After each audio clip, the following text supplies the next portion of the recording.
नमस्ते सदावत्सले मातृभूमि। हम लोग चर्चा करने जा रहे हैं। कल एक टॉपिक मैंने रिलीज़ किया था और उस लेक्चर में हमने जो मुझे समझ में आया, जो हमारी टीम को समझ में आया, उसको बताने की कोशिश की थी। हालाँकि मुझे लगता है कि मैं देश का पहला व्यक्ति था जिसने सार्वजनिक रूप से ये बात कही कि जो ट्रंप ने टैरिफ लगाए हैं, उन टैरिफ का भारत को लाभ होगा, भारत को हानि नहीं होगी। तमाम लोगों ने उस पर लिखा कि भई लेकिन शेयर मार्केट क्यों गिर रहा है? अगर लाभ हमको होने वाला है तो मार्केट क्यों गिर रहा है? ऐसे कई एक तर्क भी दिए और बहुत लोगों ने एप्रिशिएट भी किया। आज आनंद महिंद्रा ने भी वही बात कही और आज कई एक भारत के स्टेक होल्डर्स जो व्यापारी वर्ग है उसने यही कहा कि अब ये जो एक्सपोर्ट है इसको नए सिरे से हमको एक अवसर मिला है और उस अवसर को हमें कैश करवाना चाहिए, नए सिरे से उसका इवैल्यूएशन करना चाहिए। कुछ विषय ऐसे हैं, मेडिसिन का मामला आता है, फार्मा का इंडस्ट्री का मामला आता है जिस पर टैरिफ भारत पर नहीं लगाया गया है। अब भारत पर नहीं लगाया गया, हमारी फार्मा इंडस्ट्री इस समय विश्व की नंबर 1 की इंडस्ट्री बन चुकी है और हम आयुर्वेद के ज़माने में आयुर्वेद के लोग हैं। फिर भी मैं लगातार कहता आया हूँ, जब बाबा रामदेव वर्सेस वो चल रहा था आईएमए, तब भी मैं लगातार कह रहा था कि भारत की खास बात यह है कि हम लगातार एक्सपोर्ट हमारा मेडिसिन का बढ़ रहा है। इसलिए इस इंडस्ट्री को, जो अंग्रेजी दवा की इंडस्ट्री है, इस इंडस्ट्री को हम यहाँ कुछ नहीं कर सकते और हमें करना भी नहीं चाहिए। बस इतनी सी बात आती है कि भारत में डोमेस्टिकली आयुर्वेद पर आना चाहिए, वो दूसरी दवाओं पर आना चाहिए। जो हमारे यहाँ का ओरिजिनल प्रोडक्ट है, जो नुकसान नहीं करता, जो सिर्फ लाभ करता है, उस पर हमको आ जाना चाहिए और उसका लाभ हमको मिलेगा। मैं लगातार कह रहा था। तो फार्मा इंडस्ट्री हमारी विश्व की सबसे बड़ी ग्रोइंग इंडस्ट्री है और पहले नंबर पर हम एक्सपोर्टर्स में आते हैं और उस पर उन्होंने कोई टैक्सेस वैक्सेस या टैरिफ नहीं लगाया।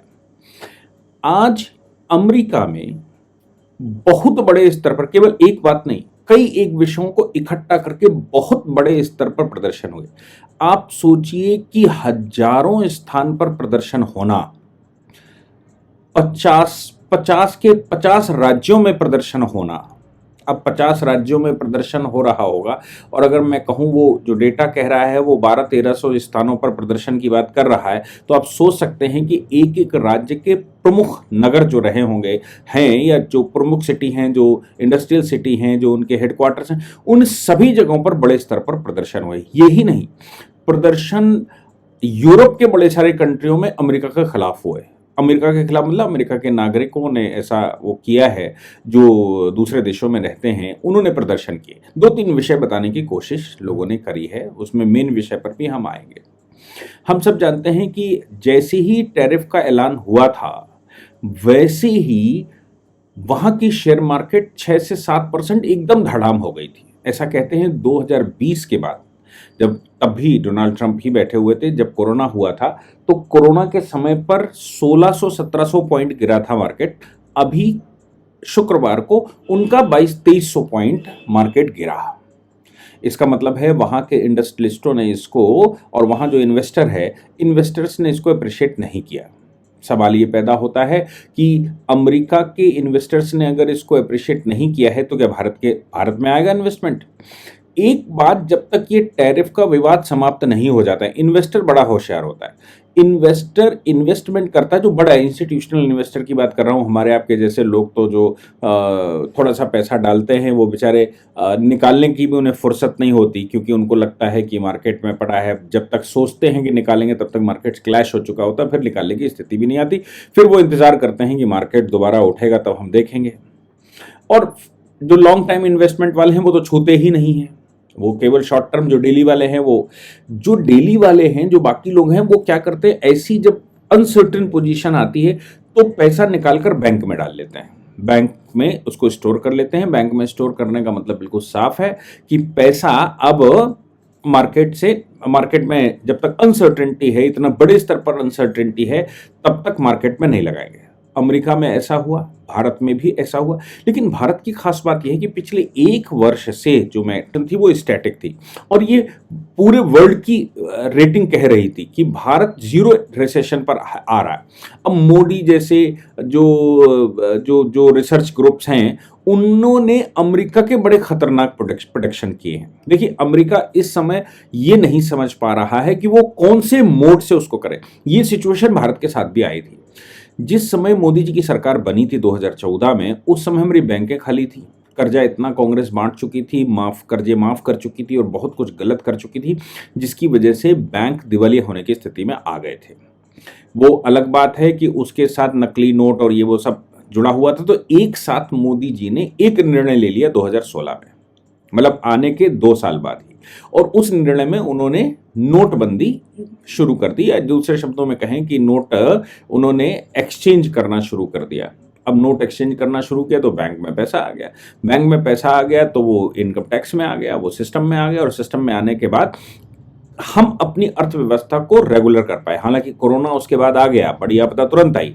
कोरोना आने के बाद निर्मला सीतारमण फाइनेंस मिनिस्टर होते हुए उन्होंने पैसा एम्प्लॉयज को दिया, एम्प्लॉयज से कहा कि इसकी रसीदें लगानी पड़ेंगी, इसको खर्च करना पड़ेगा। ये एक टैक्ट था जो भारत सरकार ने इस्तेमाल किया कि जो हम पैसा दे रहे हैं वो इंडस्ट्रीज को सब्सिडी देने की बजाय हम अपने लोगों को पैसा दे देंगे, वो पैसा मार्केट में डालेंगे, तो मार्केट से मतलब है फिर प्रोडक्शन बढ़ेगा, और प्रोडक्शन बढ़ेगा तो हमारी चक्री चलेगी। हमने शेयर मार्केट पर कम और अपनी चक्री चलाने पर, प्रोडक्शन पर ज्यादा ध्यान दिया। यही काम इस बार भी हुआ है कि 12,75,000 रुपए पर जब इनकम टैक्स माफ किया तो इसका मतलब है कि 1,00,000-2,00,000 रुपए बचने वाला है। 1,00,000, 2,00,000, 3,00,000 रुपए जिसका बचेगा वो मार्केट में डालेगा, मार्केट में डालेगा मतलब उसकी परचेसिंग पावर बढ़ेगी। परचेसिंग पावर बढ़ने का मतलब है कि पैसा घूमेगा, पैसा घूमेगा। और हम सब जानते हैं जाम लगा हो जहां पर, वहां जरा सा, मतलब जब जाम लगता है और दूसरी साइड से, दोनों साइड से जाम लगता है, तो जरा सा मूवमेंट, एक एक इंच का गाड़ियों का मूवमेंट भी जाम खुलवा सकता है। 1 इंच बढ़ गई क्योंकि एक छोटा सा कोना कहीं फंसा था।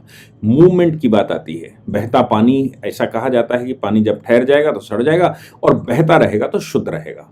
धन का भी ऐसा ही है कि धन चलता रहेगा तो शुद्ध रहेगा, और बैठ गया तो काम खत्म हो गया।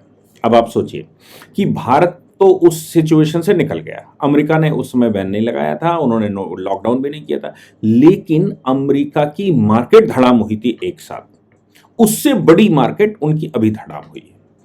अब हमने कल कहा था कि भाई ये तो हमारे लिए अपॉर्चुनिटी है कि विश्व में किसी के ऊपर 60% लगा रहा है, किसी पे 55% लगा रहे हैं, किसी पे 40 लगा रहे हैं, किसी पे 35 लगा रहे हैं।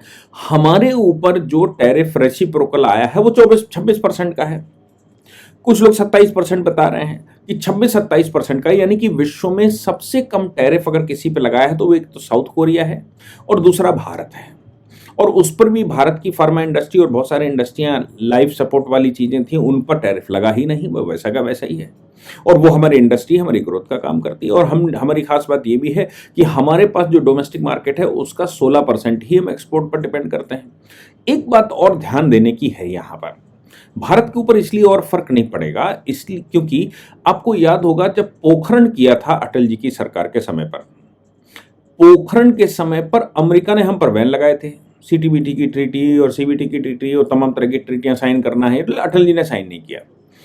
अटल जी के ऊपर प्रेशर ये लगाया गया था कि भाई हम तुमको बैन लगा देंगे, और बैन लगाने के बाद तुम अथवा अर्थव्यवस्था गिर जाएगी। यही कर सकते हैं, या तो युद्ध कर सकते हैं या बैन लगा सकते हैं। उन्होंने बैन लगाया। आप यकीन मानिए उस समय का डेटा ये बताता है कि अटल जी ने जब ये आह्वान किया कि भाई हमारे देश में हम अपनी डोमेस्टिक चीज़ों को यहीं खपा लेंगे, हमें आपकी आवश्यकता नहीं है, हम अपना सेटल कर लेंगे। हम मार्केट हैं और हमारी मार्केट संसार की, वो अब हम और चाइना मार्केट है। चाइना तो अपनी मार्केट खोलता नहीं है, लेकिन हमारी मार्केट खुली हुई है। तो विश्व के सभी कंट्रियों पर फर्क पड़ता है भारत पर बैन लगने का। उन्होंने बैन लगाया और उनकी अर्थव्यवस्था समस्या में आ गई, हमारी नहीं आई। क्योंकि हमारी खास बात यह है कि हमारे पास पठार भी है, हमारे पास कोस्टल एरिया भी है, हमारे पास प्लेट्यू भी है, हमारे पास ऊपर हिल एरिया भी है, हमारे पास माउंटेन भी है, हमारे पास प्लेन भी है, हमारे पास नदियां भी हैं, और हमारे पास सभी प्रकार की जलवायुएं हैं। इसलिए हमारे पास हम जो एक्सपोर्ट करते हैं वो केवल इसलिए ज़्यादा होता है क्योंकि वहाँ ट्रांसपोर्ट का खर्चा कम आता है। अगर हम नॉर्थ इंडिया का सामान साउथ इंडिया का सामान ईस्ट इंडिया का सामान वेस्ट इंडिया, ऐसे अगर हम भारत में उसका कम्युनिकेशन सिस्टम बना पाए। और मजे की बात यह है कि 2014 के बाद कम्युनिकेशन का सिस्टम हमारे यहाँ बहुत अच्छा हो गया है। चाहे वो प्लेन के कम्युनिकेशन का हो, चाहे वो वाटरवेज का मतलब आता हो, और चाहे वो रोड का जाल हो। मतलब साफ है कि थोड़ा सा हमारे ऊपर फर्क तो पड़ सकता है, लेकिन हमारा सामान सड़ नहीं सकता। बस इतनी सी बात है कि हम उनसे इंपोर्ट एक्सपोर्ट बंद कर देंगे या कम कर देंगे, टैरिफ अगर ज्यादा लगता है हम अपने यहाँ उसको सर्कुलेट कर सकते हैं और हमारे पास मार्केट है। इसलिए इसका नुकसान सबसे ज्यादा अगर किसी को होने वाला है तो अमेरिका को होने वाला। अब हम, और दूसरी बात यह है कि हमारे पास अपॉर्चुनिटी है कि हम उनकी मार्केट में जाएंगे और हमारे पास सबसे कम टैरिफ है तो हमारा सामान सबसे सस्ता जाएगा। हम वैसे भी जो एक्सपोर्ट होती हैं वो SEZ के तहत उन पर टैक्स लेते नहीं है, उनका टैक्स माफ होता है। तो हमारे यहाँ जो सस्ता प्रोडक्शन होगा, सस्ती लेबर होगी, जो सस्ता मटेरियल मिलेगा, उसको अमेरिका की मार्केट में जब वो जाएगा तो अमेरिका की मार्केट में वो छा जाने की सिचुएशन है। अब दूसरी बात आती है कि शेयर मार्केट फिर एकदम 1000 पॉइंट 900 पॉइंट कैसे गिर गया भारत का, अगर ये सिचुएशन थी। तो मेरा मानना इस समय यह है कि जो इन्वेस्टर है उसने पैसा निकालकर अपनी बैंक में डाल लिया है और बैंक में डालकर वो अभी थोड़ा सा विश्राम करना चाहता है, वो थोड़ा वेट करना चाहता है कि थोड़ा सा ये अनसर्टेनिटी खत्म हो तो फिर वो इन्वेस्टमेंट लाएगा। एक बात और है, जैसा हमने कहा था कि हमारी बैंक में पैसा आ गया था जब हमने नोटबंदी की थी, कहीं अमेरिका वही तो नहीं कर रहा है कि शेयर मार्केट का पैसा निकालकर उनकी बैंक में लग जाए, उनके पास इंटरेस्ट रेट बढ़ाने पड़ेंगे, इंटरेस्ट रेट अच्छा है और ये है वो एक संभावना मैं बता रहा हूं, मुझे समझ में नहीं आ रहा या मेरे को उसकी पूरी जानकारी नहीं, लेकिन एक संभावना है कि उनकी बैंक करप्ट हो रही है, वो रिसेशन की कगार पर खड़े हुए हैं, अमेरिका की इकोनॉमी बड़ी सिचुएशन खराब है, वो कर्जे में डूबे हुए हैं और कर्जे में डूबे हुए होने के वजह से बाइडन प्रशासन के ऊपर बड़ी समस्याएं खड़ी हो गई थी। वो कर्जे की लिमिट बढ़ाना चाहते थे, उसके लिए अपनी संसद से अपनी पार्लियामेंट से अनुमोदन चाहते थे, लेकिन ट्रंप चूंकि वहां मेजोरिटी में थे या उनकी सिचुएशन अच्छी थी इसलिए वो हो नहीं पा रहा था, वो अनुमति नहीं दे रहे थे। और लोगों ने ट्रंप को वोट भी इसलिए दिए थे कि भाई वो तो एक व्यापारी है, व्यापारी होने के नाते अमेरिका को कम से कम इस रास्ते से तो बचा लेंगे। अमेरिका के अंदर जो महंगाई बढ़ेगी, आप सोचिए, वहां सैलरियां तो नहीं बढ़ेंगी, लेकिन अमेरिका के अंदर महंगाई जो बढ़ेगी टैरिफ की वजह से, क्योंकि पैसा सरकार की जेब में जाएगा। भारत क्या कर रहा है, भारत अपना पैसा लोगों को दे रहा है, लोगों को देकर कह रहा है कि आप चक्का घुमाइए, हमने टैक्स माफ किया है, आप चक्का घुमाइए। हमने पैसा एम्प्लॉयज को दिया कि रसीद लगानी पड़ेगी, तुम परचेज करके लाए जब कोरोना के टाइम पर, और अभी भी जो 12,75,000 का चक्कर आया वो पैसा मार्केट में जाए। अमेरिका क्या कर रहा है, मार्केट में पैसा नहीं जा रहा, वो पैसा इकट्ठा कर रहा है, वो पैसा सरकार के पास जा रहा है, यानी कि मार्केट से तो पैसा उठेगा। अब वो टैरिफ अगर लगा रहा है 24%, 60%, 65%, तो जो उपभोक्ता है फर्क उसके ऊपर पड़ेगा। और अमेरिका की खास बात यह है कि वो क्रेडिट कार्ड पर चलने वाले लोग हैं, भारत जैसे लोग नहीं कि हम सोना गड़ा कर रखते हैं, भारत जैसे लोग नहीं है कि हम अगर 100 रुपए पैदा करते हैं तो कितनी ही भुखमरी हो तो हम 90 खर्च करते हैं, 10 रुपए तब भी बचाने का स्वभाव रखते हैं, चाहे घर में कितना ही ऊधम मच जाए, बच्चे कितने ही परेशान हो, लेकिन फिर भी हम कुछ ना कुछ अंटी में दबा कर ही रखते हैं, ये भारत का स्वभाव। और वो क्रेडिट कार्ड पर चलते हैं, यानी कि उनके पास पैसे नहीं, क्रेडिट उधार ले लिया और पैसा जब आएगा तो दे देंगे। अब उनके ऊपर ये जो प्रभाव पड़ने वाला है उससे अमेरिका की अर्थव्यवस्था तहस नहस होने वाली है, ऐसा सभी मतलब ज्यादातर जो रेटिंग एजेंसियां हैं वो सब कह रही हैं कि अमेरिका की अर्थव्यवस्था अब अस्त व्यस्त होने वाली है। मजे की बात यह है कि 1200-1300 स्थानों पर प्रदर्शन हो गया, 2-3 पॉलिसीज को लेकर प्रदर्शन हुआ। पहली तो उन्होंने कहा कि भाई ये इकोनॉमी, आप पूरी इंडस्ट्री ध्वस्त किए जा रहे हो, क्योंकि ऑल्टरनेट तो तैयार ही नहीं किया था। पहले तो ऑल्टरनेट प्रोडक्शन भी होना चाहिए ना, अगर आप ये लगा रहे हो तो वहां प्रोडक्शन बढ़ाना चाहते हो, वहां प्रोडक्शन बढ़े, वहां इन्वेस्टमेंट बढ़े, तो इन्वेस्टमेंट ऐसे तो नहीं बन जाएगा कि आपने क्लिक कर दिया और वो वहां बढ़ जाएगा। भाई इन्वेस्टमेंट के लिए वहां इंडस्ट्री लगानी पड़ेगी, बनानी पड़ेगी, पैसा वहां पर जाएगा, जमीनें परचेज की जाएंगी, सैंक्शन होगा, अनुमोदन होगा, बहुत सारे 5-7 साल तो लग ही जाते हैं। भारत ने इन्वेस्टमेंट शुरू किया था तो अभी धीरे धीरे करके अब शुरू हो पाया, इसलिए वहां पर अफरा तफरी मच गई है। बहुत बड़े स्तर पर अमेरिका में प्रदर्शन हुए, बहुत बड़े स्तर पर। अब लोगों ने उसके साथ पॉलिटिक्स भी जोड़ दी, यूक्रेन के साथ आप क्या कर रहे हो इसको कह दिया, फिलिस्तीन के साथ आप क्या कर रहे हो इसको कर दिया। अब वो हमास वाला जो वीडियो 2-3 दिन पहले आया था वो भी बड़ा खतरनाक था कि वहां इजराइल ने बॉम्ब डाला होगा, हमला किया, उसमें 3-4 आदमी, कहाँ कुछ लोग बैठे होंगे, वो 3-4 आदमी उड़ते हुए आसमान में उड़ गए 100-150 फीट और फिर वहां से गिरे आके, वो कैमरे में रिकॉर्ड हो गया, वो चल रहा था। अब ये अत्याचार है, चूंकि अमेरिका साथ में खड़ा है, ये अत्याचार है, इसलिए कर रहे हैं, वो इसलिए कर रहे हैं। जेलेंस्की को लेकर वहां तमाम तरह के सवाल खड़े हो रहे हैं, टैरिफ को लेकर बड़े सवाल खड़े हो रहे हैं, और एलन मस्क को लेकर बड़े सवाल खड़े हो रहे हैं। ये सारी सिचुएशन ने अमेरिका को इस समय अस्त व्यस्त करके रखा हुआ है। मैं फिर से कह रहा हूं, ये अपॉर्चुनिटी भारत के लिए है। आपदा उनके लिए है ट्रम्प की पॉलिसी।